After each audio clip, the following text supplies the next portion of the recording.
Welcome, welcome, welcome, everyone. You are tuning into the Ask Schellie Show. My name is Schellie Fan. I am your emotional intelligence expert, licensed psychotherapist here in the beautiful, sunny state of Florida. I have the privilege of working with corporations, providing psychoeducation that brings them to peak performance. I have the privilege of working with individuals, with married couples, with adolescents with problem behavior, with families, in providing evidence-based therapeutic interventions that helps them to activate irreplaceable versions of themselves. I also have the privilege of being the host of the Ask Schellie Show, where we highlight difficult, challenging questions in hopes that our feedback and perspective adds tools to your wellness toolbox. Like I always say, you never know who's listening. You never know what people are going through. So your share is powerful. You never know whose line of sight or whose line of hearing this video, this recording will land in. So you are encouraged to share. For those of you who are tuning in, go into the comment section. Let me know who you are and where you are tuning in from. Today, we are taking the time to address questions that we have not been able to address, and we have an overload. So I will do the best that I can to address them in the little time that we have with one another. If that's you also, you can click on the link in the comment section and join me live here on the stage. You can leave your camera off. You don't have to display your name, and you can ask your question live as well. We have a question about erectile dysfunction. We have a comment about the Derrick Jaxn situation. We have some individuals who have wrote in and asked if they could join live right here on the stage. So we have some good stuff. Go ahead and share. Let's see who we have on. Let me know who you are and who you are. Hi, Dawn. Thank you so much for tuning into the Ask Schellie Show. We already have one person that has joined us right here on stage. If you do choose to join me here on stage, you can leave your cameras off. You can leave your camera off. Your name will not be displayed, and you can ask your question confidently. With confidence, with privacy, and the world will not see your face, or the world will not know your name. Again, you are tuning into the Ask Schellie Show. I'm going to go ahead and go into the first question. After the first question, we're going to go ahead and bring on our live question. Anyone else that wants to join and ask their question, you can go ahead and click on that link and join me live here on stage. So here we go. This is a question that we received. It was a write-in. That means this is someone that emailed us, and it reads, "Dear Ask Schellie, my partner blames me for his erectile dysfunction. I feel unattractive and inadequate. What do I do?" Again, dear Ask Schellie, my partner blames me for his erectile dysfunction. I feel unattractive and inadequate. What do I do? For those of you who are tuning in, go ahead and provide your feedback and your perspective in the comment section. This is a woman writing in about her partner who has erectile dysfunction and blames her. So let me say this. This is no way an attempt to be therapy. I can only provide general feedback with the very little information that's provided in these questions. And so for those of you who feel that you need additional support, that you need therapy, counseling, some coaching, you want more insight, you want more specific feedback to your situation, you can always email info@Ask Schellie. I'll provide that information at the end of this segment so that you can connect with us for more feedback, more focus and concentration on your situation. I can only provide as much information as I possibly can with the little information that I have. So let me start here. 20 million, okay? I want you guys to hear me. 20 million men in the U.S. suffer from erectile dysfunction sometime in their lives. 20 million men.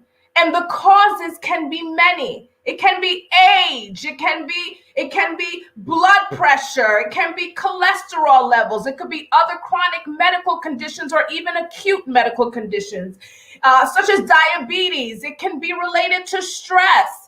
It can be intimacy issues. So without knowing more information about your partner and the dynamics of your relationship, I can only provide general feedback, and that's what I'm going to do. General feedback. Again, this is a woman writing in and saying, my partner blames me for his erectile dysfunction. First and foremost, I need to say this. I provide intimacy coaching to individuals who are married or seriously dating, which I define as we have a date and a deposit for our wedding. Let me say this again. I provide intimacy coaching to individuals who are married or seriously dating, which I define as we have a date and we have a deposit for our wedding, because you're going to hell by yourself otherwise. Okay, I don't want to take a part in that. Secondly, if he is experiencing erectile dysfunction, okay, I have very little information. It was a very short question. I believe it is safe to assume that you are making your diamond, queen, I call it a diamond, that you are making your diamond readily available to him. And his organs are not responding accordingly. And he's blaming you? Did I get that right?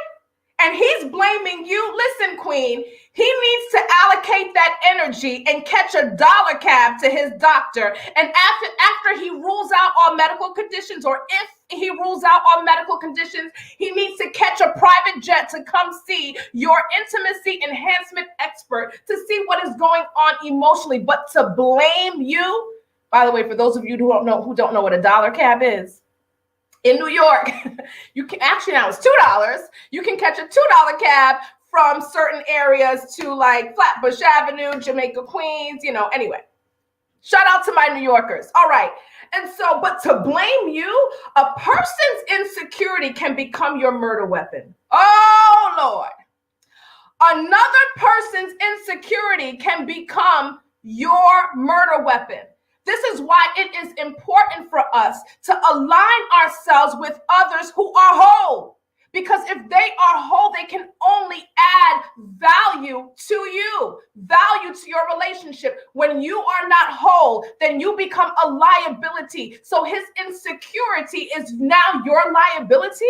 And now you are feeling unattractive and inadequate. He seems to be displacing blame on you, because he is not able to handle his inability to accept this unfavorable outcome.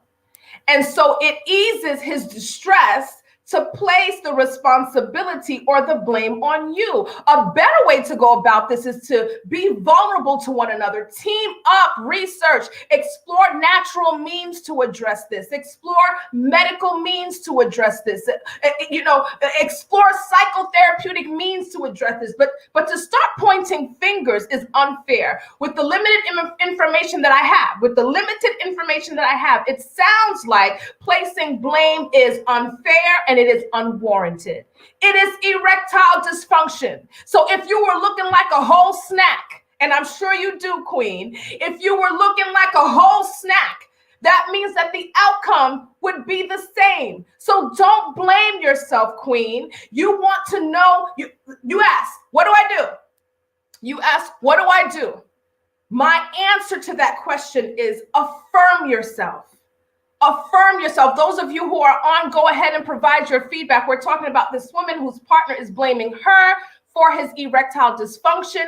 Go ahead and add your comments and your perspective. She wants to know, what do I do when I say affirm yourself? If this is your husband, have a conversation of care. We've talked about conversations of care on previous shows. This is when you are connecting with your husband or with your loved one. There's eye contact, there's skin contact, there's verbal contact. We're being honest. We're talking about deep-rooted issues and emotions, and whether you feel that you're in purpose. Those conversations of care. It's not necessarily about conflict, but it's about connecting on a deeper emotional level. Have that conversation of care about how you feel and your desire to be a part of the solution. And if he is not your husband, woo! And if he is not your husband, email me directly and I will finish the sentence. Because I don't know your situation. You guys can have 10 kids and not be married, and I don't want to say anything that would cause you to leave, and them 10 kids wake up like, where's mom? I'm not going to be responsible for that. But if he is not your husband, email me and I will complete my sentence. For those of you who are on, please go ahead and put your comments in the comment section. We have two individuals that are joining us live on the stage who want to share a question with all of us. For those of you who have a question for your emotional intelligence expert, go in to the comment section. I have pinned the link that you can use to join us. We are talking all things love, sex, relationship, mental health, you name it. I'm going to go ahead and bring on our first guest. You are on the Schellie Show. You can leave your camera off. Your name is not displayed. Go ahead with your question. Hi. So I was just wondering, am I in a bad relationship or am I not a devoted spouse? Bad relationship or you not a devoted spouse? Tell me a little bit about what's going on. Just give me a couple of examples so I can provide you some situation specific feedback. So he makes me happy for the most part, but sometimes he does not listen, and I say things and I think he's listening, and then when we get to a point where I'm going over the things that he was supposed to have done for me, things that we've discussed, it was like he didn't hear anything I said. He didn't respond the way that I asked him to. I said specifically, I need for you to do X, Y, and Z for me. He totally ignored it in his presentation because he did A, B, and C. So once I walk him through everything step by step on how I want things to go, then the result is amazing. So it's like, you're frustrated. I'm frustrated because I'm not getting the response that I want and need in just simply asking for what I want and need. I have to step by step take him through it to get the end result. So there lies the question. Am I in a bad relationship? Should I just leave because I'm just over it? I don't want to have to walk you through it. Or should I just be patient and become more of a devoted spouse and help him through to get the results that I want? All right. So my listeners, you have heard the question. Am I not a devoted spouse? I'm hearing that you are impatient with the person, your partner, your spouse, that you are impatient. You feel like the communication is laborious. You have to be very specific in your communication with him. It sounds like that's a little bit draining and depleting. You're feeling like he's not listening. So you may feel undervalued as a result. I hear that. I see her, Lena, and welcome to the world of the devoted spouse. Someone's comment, Queen, was, and welcome to the world of the devoted spouse. So let me say this.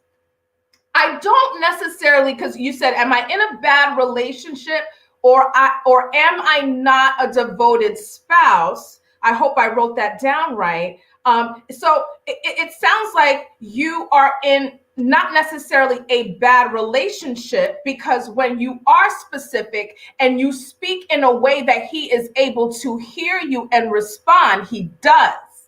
So that is a really good sign. If you were saying that even when I'm specific, even when I am communicating in a way that he understands, I still don't necessarily get the outcome that I am looking for. That's different. You're saying that when I do communicate step by step, as frustrating as it is, he does it. He delivers. So I don't necessarily believe that it's a bad relationship. It may be a relationship with poor communication.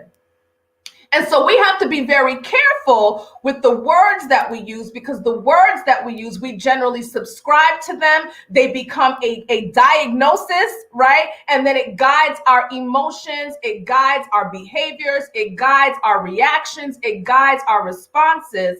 And so it sounds like it's a relationship that has some communication challenges. Now, it sounds also like the way that, I'm not sure if he communicates this way, but the way that he receives communication. Let me let everybody know this, all my listeners, communication is two-sided. So when people say I'm a great communicator, are you a great expressive communicator? Because we have people that are great expressive communicators, but don't listen well for a doggone. Okay. And so that means that their communication expressively may be powerful, but their communication receptively may not be as good as their expressive communication. So in layman's term, they talk good, but they don't listen.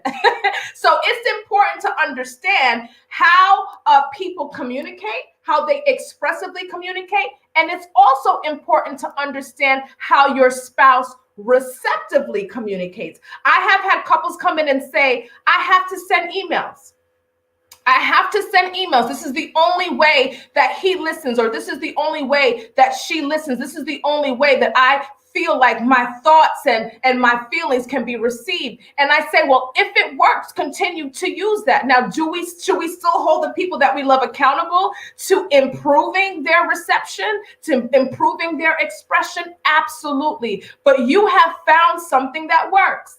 And what you have found is, if I am very specific, he listens and he delivers. So continue to use that communication strategy in expressing what it is you need and desire from him. I will say, though, that you guys may want to consider counseling to improve your communication, so you don't have to feel like your expressive communication is so laborious. I do feel, again, that the fact that when you are communicating in a way that he receives, he does respond. And that's huge, Queen. That's huge. So I don't think that you're in a bad relationship. And I do not think that you're an undevoted spouse. A devoted spouse is someone who prioritizes care. Caring is the process by which you prioritize the spiritual, the physical, and the emotional needs of your partner. And when that person is prioritizing it as well, then you don't have to necessarily feel like you have to meet your own needs because your spouse is doing it for you, and vice versa. That's caring. Caring is action. It sounds like you are a caring spouse. You are, because you're caring, you are devoted. It doesn't sound like you have a bad relationship. Anytime someone does come through and respond, I think that's a positive sign. I know that it's depleting your energy to get there, but it sounds like it's more of a communication issue and not necessarily a bad relationship. Continue to be very specific. Continue to over communicate. Many of us need to do that. And I would suggest that you get counseling to improve those communication skills so you don't have to over communicate for the rest of your life. And I hope this was helpful. Yes, thank you. You're very welcome. For those of you who are tuning in to the Ask Schellie show, please let me know what your thoughts are. And Herlena says, and welcome to the world of the devoted spouse. And Love says, my role model, love you. Thank you so much, Love. Thank you for tuning in. For those of you who are watching live, you can go ahead and click the link that's in the comment section of this live, and you can join me right here on stage with your question. We have someone else that's coming on. I'm going to go ahead and bring them on again. Am I an undevoted spouse, or am I in a bad relationship? You know, sometimes the communication patterns of the people that we love may not necessarily be the way that we speak and the way that we receive. And that is okay. But it's important to understand that there are differences. If we were all the same, we probably wouldn't be in relationship with one another. And so really understanding those ways that are effective and really leveraging that and building on that is huge. And so it's more effective to lean into the strategies that work than to lean into the strategies that don't, because it will cause you that much more frustration. I'm not saying that you should accept anything that's not maximized, that's not excellent, but again, choose to lean into the strategies that do work. I think that it's more, it's a better use of your time and energy to do that. And so Joseph Williams says, you're speaking facts. I love how you broke down what caring is. Thank you so much, Joseph Williams, for tuning in to the Ask Schellie Show. Helena says, proud of her. She is working through her communication issues. Yes. And she's coming on and saying, am I a bad person? No, it seems like you're getting a little impatient because you have to communicate with your spouse as if he's in kindergarten. But guess what? It's working because he follows through. So keep going with that strategy that works. Again, guys, let's lean into the things that you know work. Leverage that, build on that. Even with like corporation leaders, I always say when you're working with your employees, you're better off maximizing, working on, and building on their strengths than investing in helping them to overcome their weaknesses and their growth potential areas. So let's lean into the things that can produce more fruit in our love lives. Thank you so much for your feedback. We're bringing on the next person onto the Ask Schellie Show. So thank you so much for tuning in. You are now live on the Ask Schellie Show. Your cameras are off. There is no display name, and you are free to ask your question.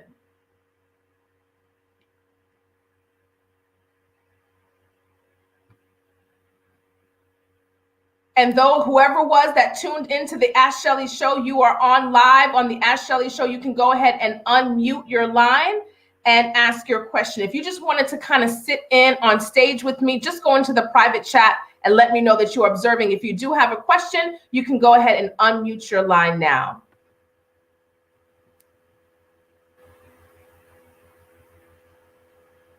Hello. Okay, I think this person, yes. Hello. Welcome to the Ask Schellie Show. What is your question?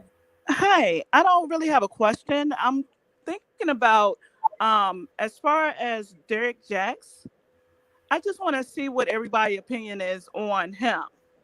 You know, what do they think about Derrick Jaxn from what he says and his 3 different personalities?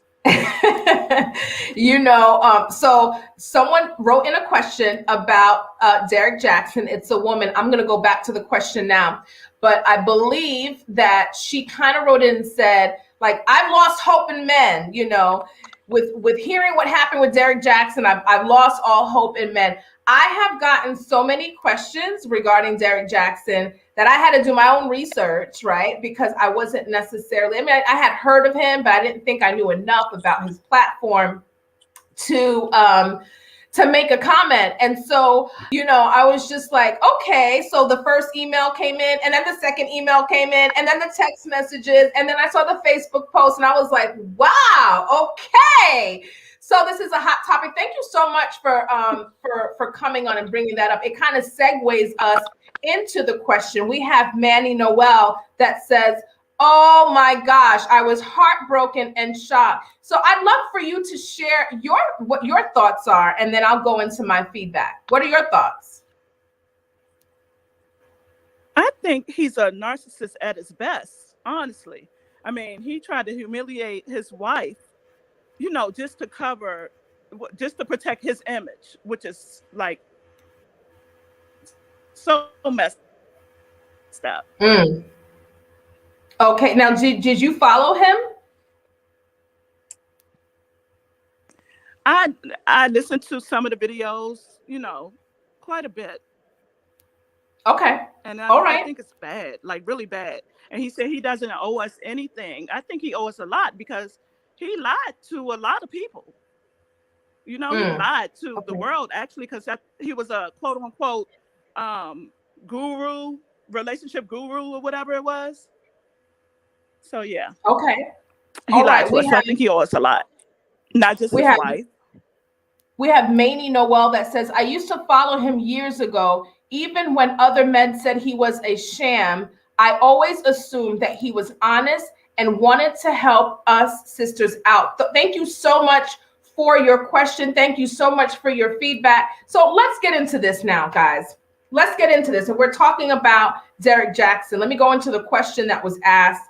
And, you know, I don't know if I know enough about his platform to provide an accurate perspective, but I will try my best. And for those of you who do, please go into the comment section. You can share your feedback. You can share your perspective. You can click on the link and join me live here on the stage. And the question is, Dear Schellie, I am ready to officially give up on men after hearing about the Derrick Jaxn story. Are there any good men left in this world? Okay, that was it. Simple. Now, there were many others. I figured I can't highlight 20 Derrick Jaxn questions, but I'll definitely highlight the shortest. I am ready to officially give up on men after hearing about the Derrick Jaxn story. Are there any good men left in this world? So let me say this. Situations such as the Derrick Jaxn situation, or shall I say women's reactions and responses to it, exposes something about us. It exposes something about you. Most of the time, our reactions and our responses to unfavorable outcomes, and sometimes even favorable outcomes, exposes something about you. And so I'm saying that in these unfavorable outcomes, when we are in a state of disappointment or we're feeling disillusioned, that is a very, very key opportunity to assess yourself.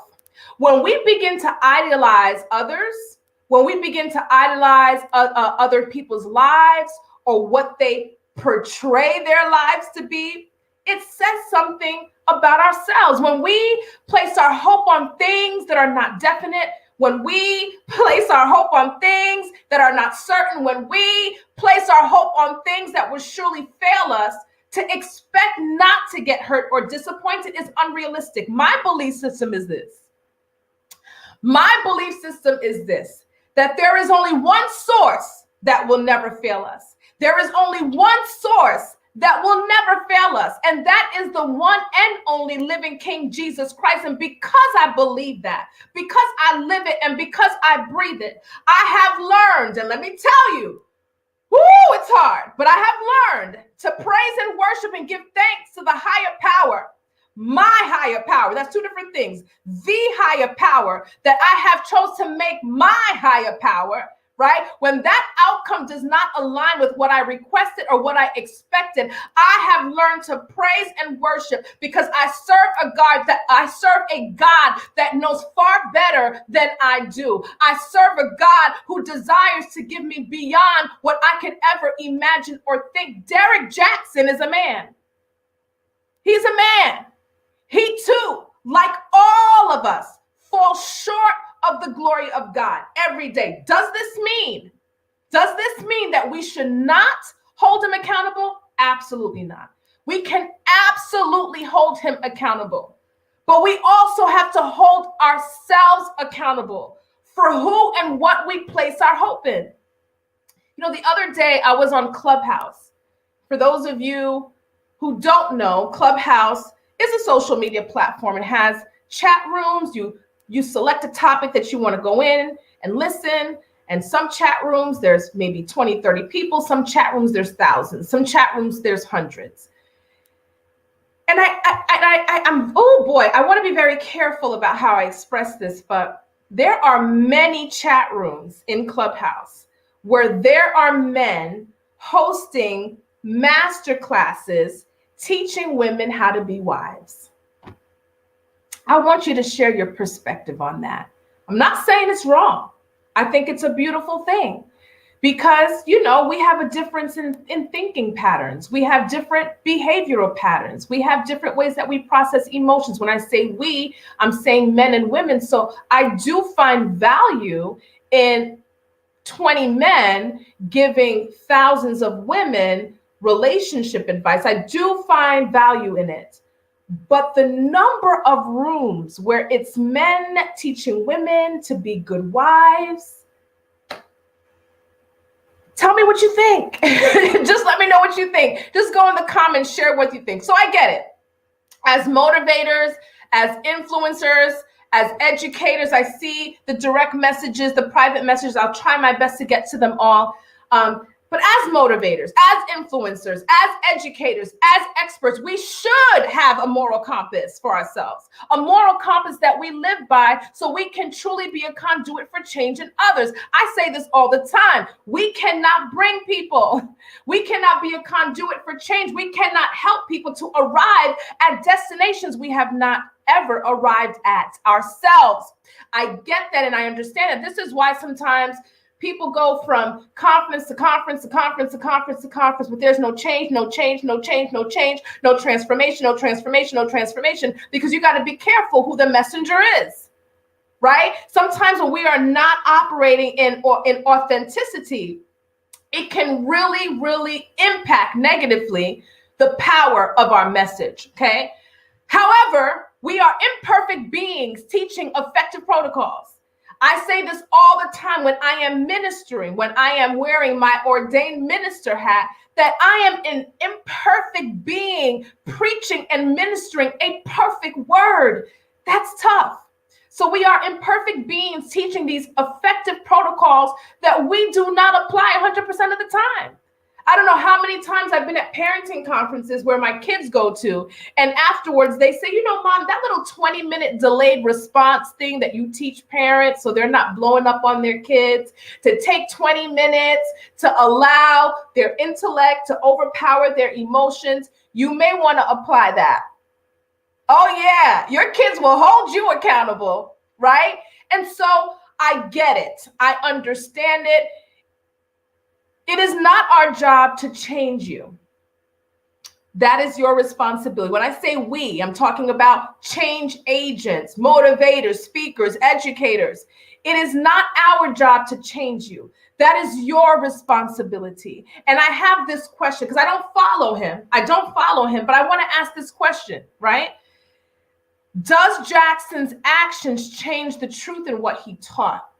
Now, he may not have been faithful to it, but were the lessons in and of itself, if we take the imperfect man out of the equation, was there power in his message?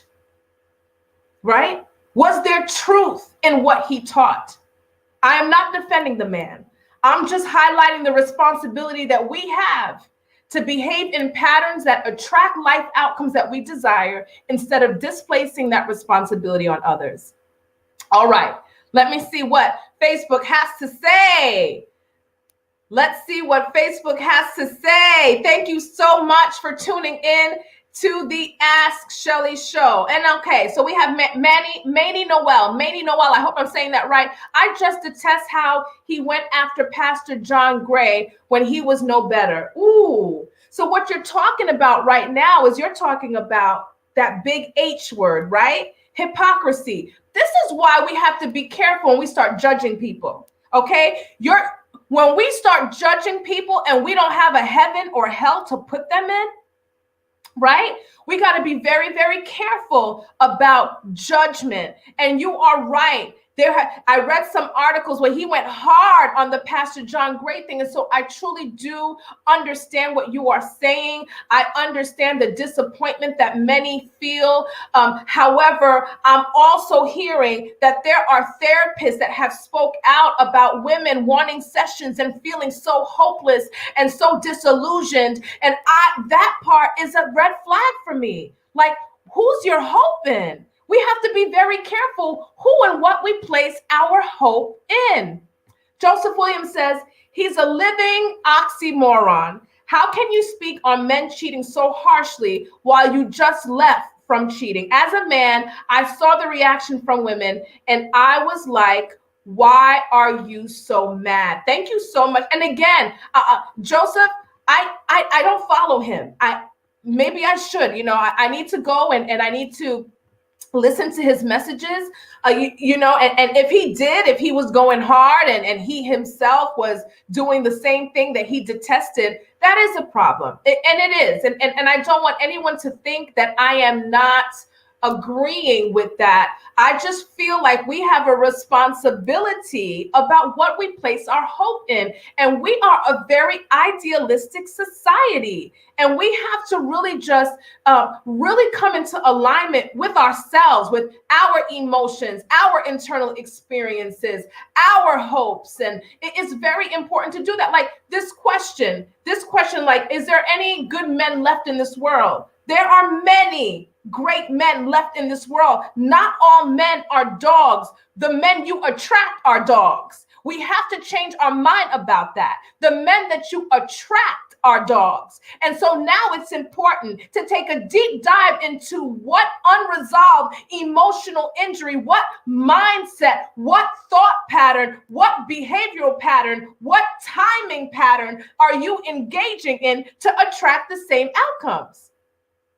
Now that has much more power in it. When you can take what people are teaching, apply it to your life and make it work for you, but to idolize someone, that will always put you in inevitable harm, right? It will always put you in a place where you're going to feel disappointed. So Manny Noel says, I think our reaction is due to how much of a terrible person he was, but he hid it so well. He was basically a wolf in sheep's clothing, and he was undressing other wolves. Whoa, okay. And Joseph says, I agree. You're preaching. I told my wife straight up, I don't cheat because I can't cheat.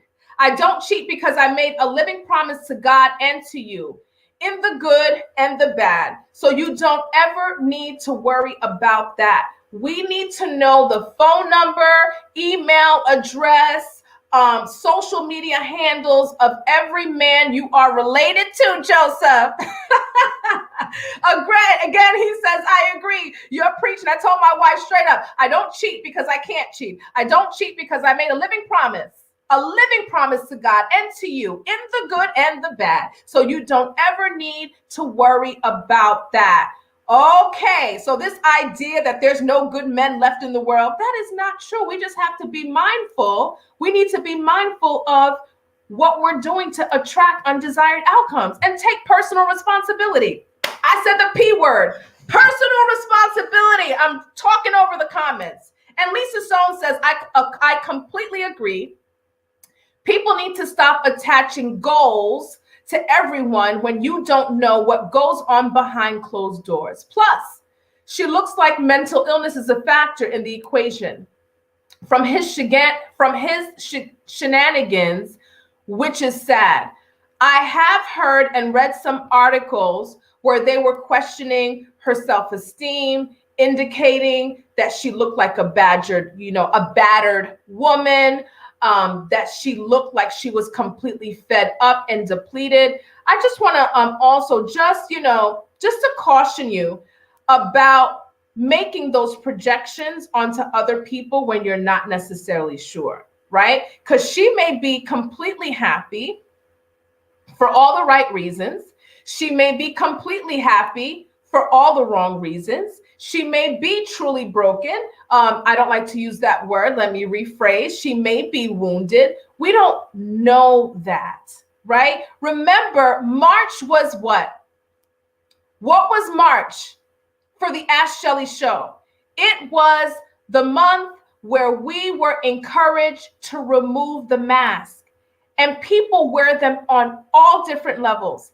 Even our church leaders, which should be those that we place the most trust in, but they too are human.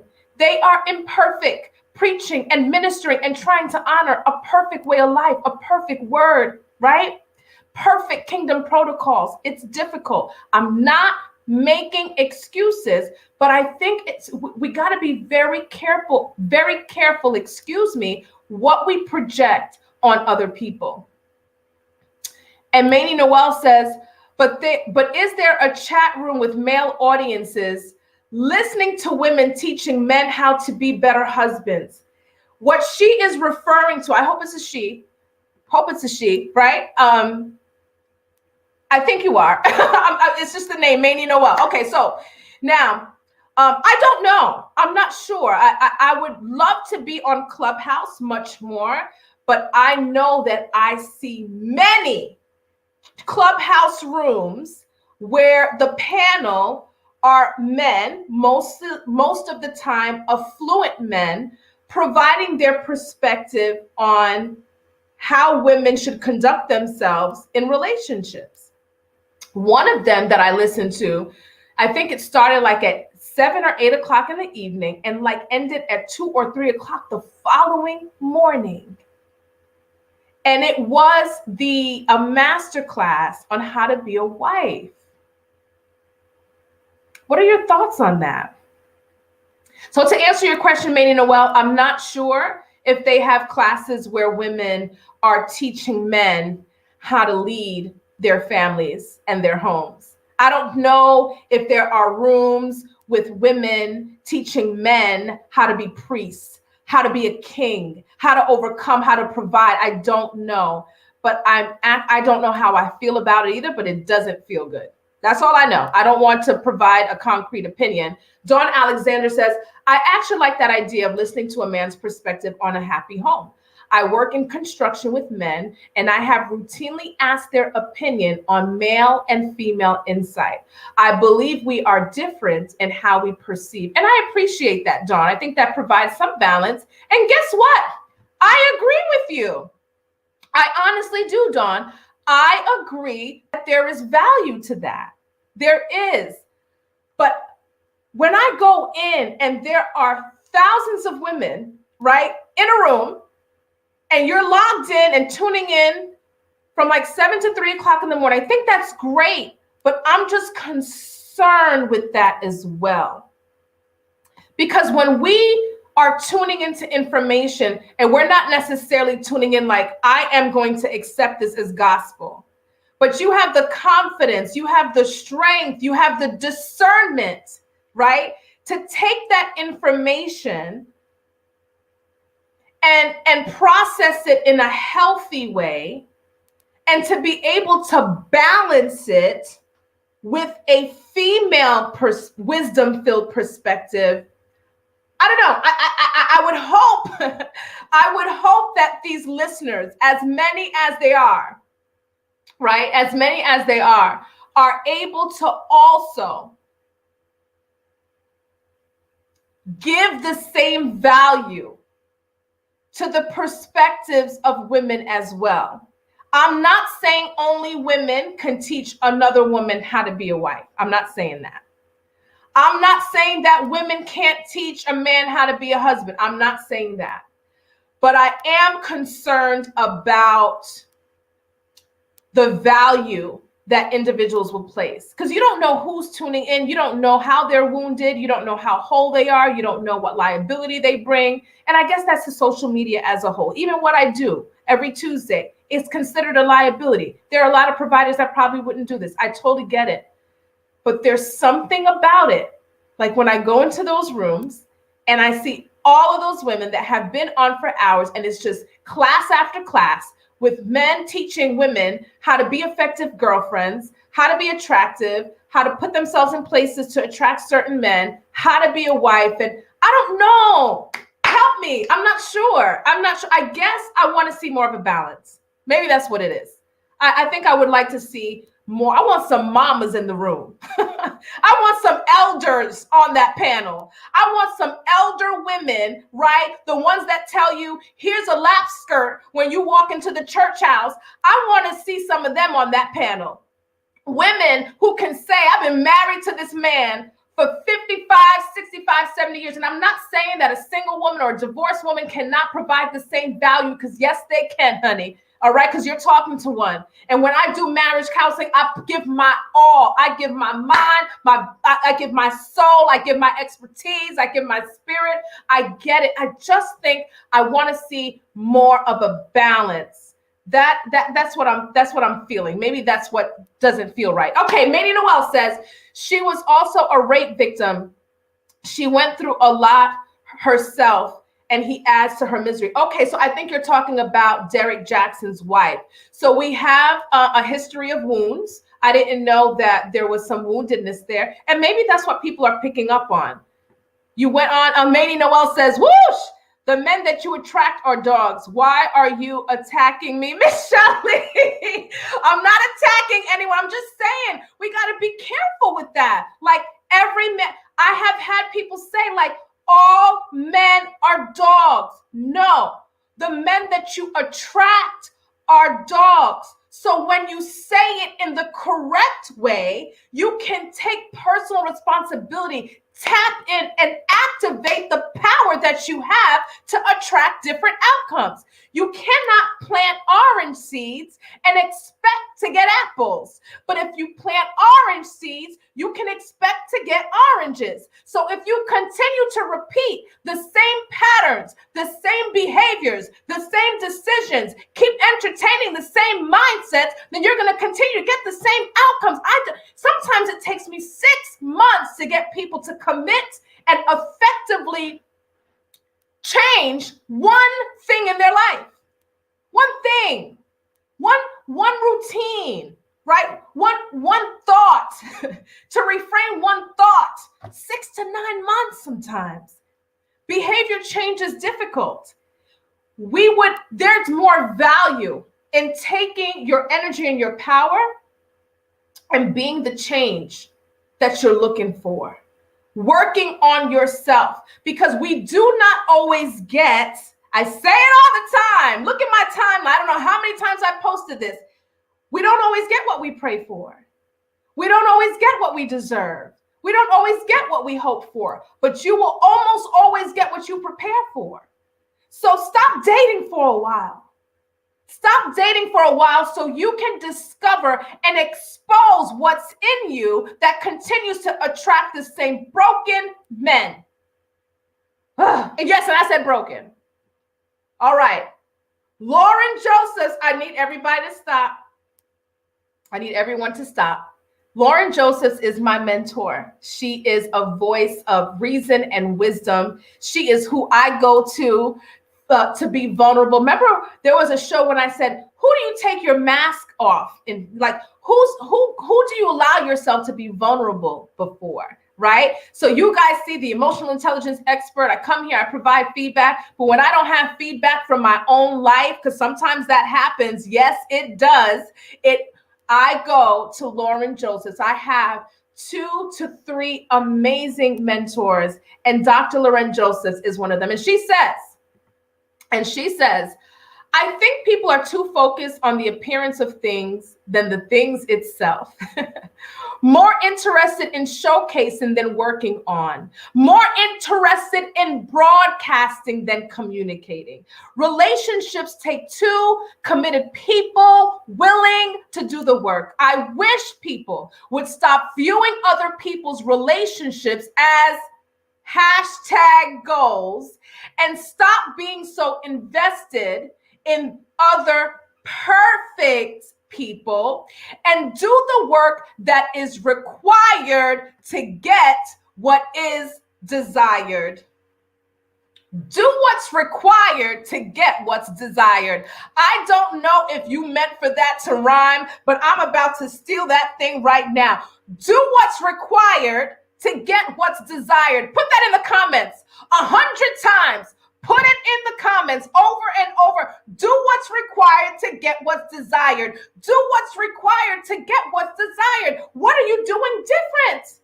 What are you doing differently? We need to be invested in change. Change is when you can clearly identify things that you have stopped, when you have been able to clearly identify actions and behaviors that have started, when you are able to clearly define what has stopped and what has started, and when you're able to evidence, when you are able to with truth, in spirit and in truth, indicate that you have done this over time. You have maintained this change over time. It's at that point that we can say change did occur. But when you're not able to say this is what has stopped, when you're not able to say this is what has started, then all that you can attest to is the fact that you're making progress. But what happens is we take him back because he's progressed. We take her back because he's progressed. We stop the diet because there was progress. We have to stop making decisions based on progress and not change. Those are two different things. What we should be invested in is change and transformation. You can go ahead and give yourself a pat on the back because there's progress, but don't sabotage it with a cheat day. Don't sabotage it with a cheat day. Progress is not change. Do what's required to get what's desired. Woo, boy, that was good. I need to get you back on here. She was on here. I think it was when the season came back, when season 2 came back, and she gave us the keys to manifesting. Go to my YouTube channel and it's the keys to manifestation or manifesting your wants. It was awesome. Thank you so much for your feedback and your contribution to this conversation. Lisa Stone says, yes, so sad. And Joseph goes on to say, I can tell you I do all the time, Manny. My wife is an RN. I have joined groups with RNs to understand the stress she goes through. I've learned how to better deal with certain situations. I'm always trying to learn how to be better because I completely understand that relationships are work. It's not just getting stagnant. You need to continuously level up. And the only competition that we have is who we were yesterday. I have a couple that's doing absolutely amazing in therapy. They kick ASS, okay? They kick ASS. And let me tell you something. After therapy, they have to make sure that dinner's already cooked, clothes are already washed, things are already done for the kids the next day. They have to make sure that all of that is taken care of. Do you know why?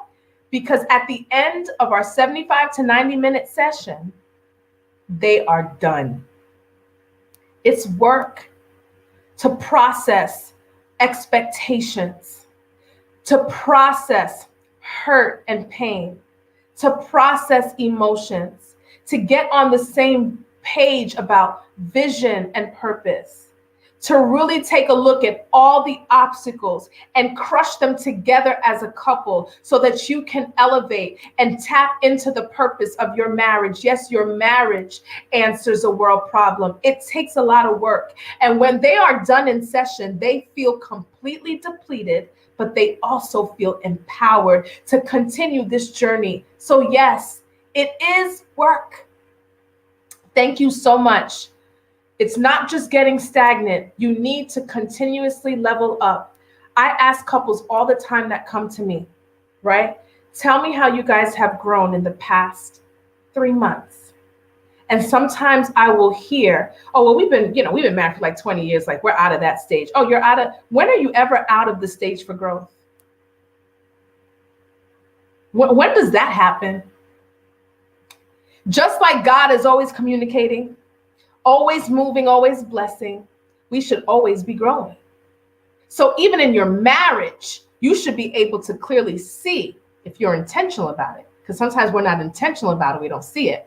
You should be intentional about exposing and disclosing, being aware of how you have grown in the past 3 months. And if you're not able to do that, then you need therapy. Bam. And Lisa Stone says, Manny Noel, yes, so sad. Thank you so much for your agreement. Shantae says, grooming. Marriage is an ongoing institution in itself. Men doesn't trump what God says a wife should be like. Men will manipulate their power. Ooh, okay, Shantae. Grooming. Marriage is an ongoing institution in itself. Men doesn't trump what God says a wife should be like. Men will manipulate their power.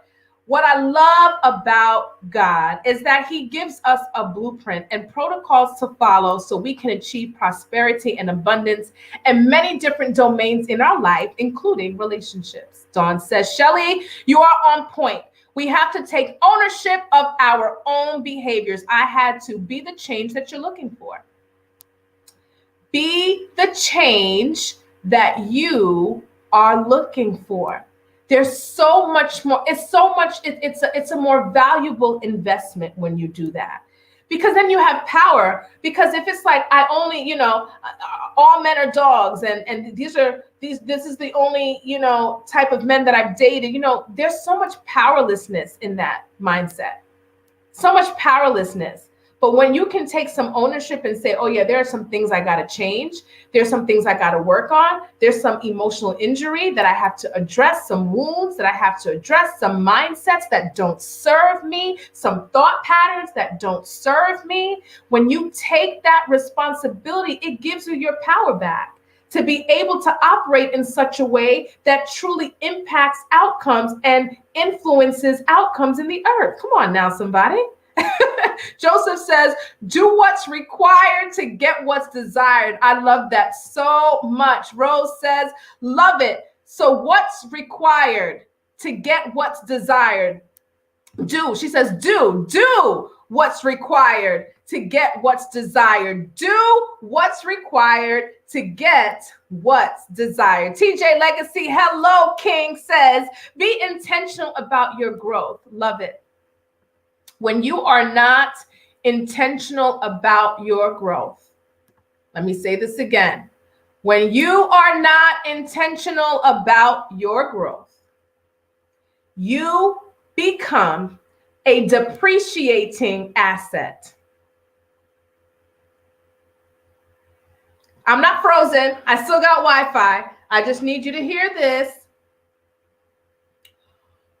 When you are not intentional about your growth, you are a depreciating asset. So, what do you do for self-development every day?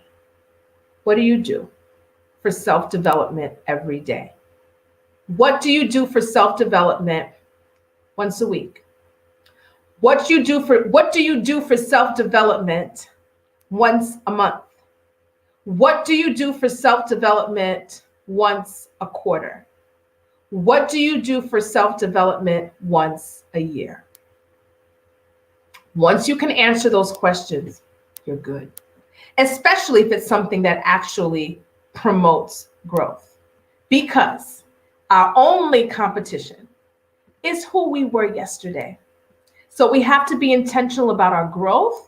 Right? We have to be intentional about our growth. We have to be intentional about how we are developing, so we can be irreplaceable versions of ourselves.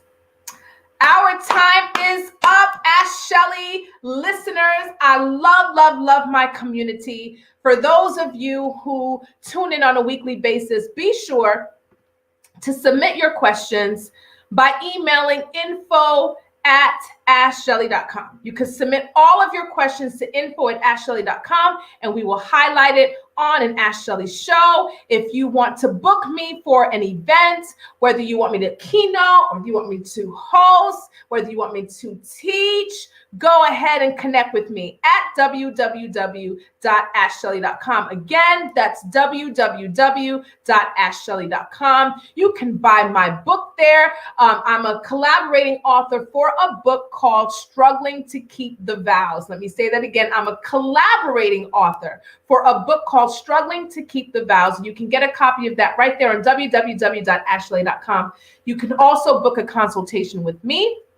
You can book corporate consultations with me right there on my website. For those of you who listened in today and thought, you know what? Something really triggered me today. Something made me feel like I may need more help and support. Go ahead and email info@askschellie.com. Again, that's info@askschellie.com to request a consultation with one of our team members. I sure do appreciate the feedback. I appreciate your shares. I appreciate your perspectives. I appreciate the emails and the feedback, specifically as it relates to the show. Thank you so much for sharing how this show has impacted you. And for those of you who haven't, feel free to email. We would love to hear your suggestions, your ideas. We would love to hear your testimonies, because we do this. When I say we, I have a team behind me. I don't do this alone. I have an amazing team behind me. And all of us are invested in providing tools to help you to have a wellness toolbox that is fully stocked. Again, a wellness toolbox that is fully stocked. So go ahead and feel free to connect with us. We sure do hope that this episode was a blessing to you. I am live on the Ask Schellie platform every Tuesday at 12 o'clock. I am live on the I Am Beautiful platform every Thursday at 7 o'clock Eastern Standard Time. Thank you so much for following. You can go ahead and subscribe to my YouTube channel, Ask Schellie. Again, thank you all for your support. Don't forget, in all that you do, the only competition that you have is who you were yesterday. If you are not actively growing, if you are not intentional about your self-development, you are a depreciating asset. You are a depreciating asset. Let me say that again. If you are not intentional about your self-development, you are a depreciating asset. Do I have an accent? Let me say it again. If you are not intentional about your self-development, you are a depreciating asset. And just like my mentor said, do what's required to get what's desired. And all that you do, be clear about your why. Be clear about that destination that you want to arrive at, and assure that your decisions, your behaviors, and your thoughts serve you and cause you to reach your why. Amen. All right. Well, I'm all done here. Thank you again for tuning into the Ask Schellie Show. See you next week. Be great, and all that you do, do great things.